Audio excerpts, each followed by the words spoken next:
Okay, so it's no secret that the last installment of Fantastic Beasts: The Secrets of Dumbledore didn't exactly do well.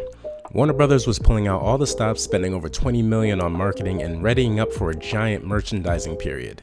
And with no big competition save for The Batman, which had already been out a couple of weeks, everything was set for the Potter world to take over once again.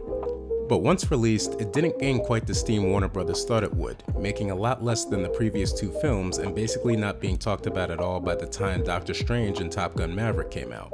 With the disappointment in hand, Warner Brothers has since decided not to work on any more Fantastic Beasts movies, and for those of you unaware, it was supposed to be 5 movies overall. Instead, they've begun to shift focus to pushing Hogwarts Legacy, the new massive game set to release in February of 2023, controversy with J.K. Rowling be damned.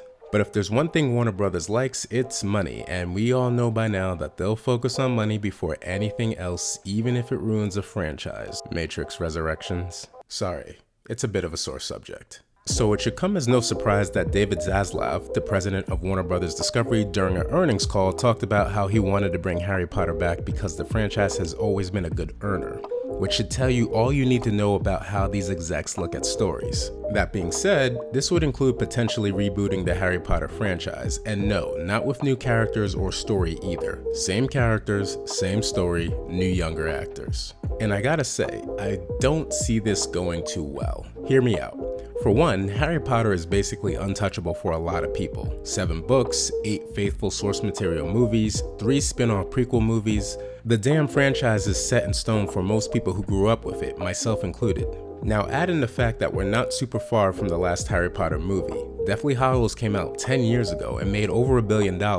And while reboots are happening faster and faster these days, they're still very fresh to a lot of people, especially for a movie series that was highly successful. After all, the average time for reboots is still generally over 20 years. Warner Brothers would essentially be asking millennial parents and older Gen Zers to watch and embrace something they've already seen and own that did well and would most likely still be better than anything they would put out in, say, 2026 or 7.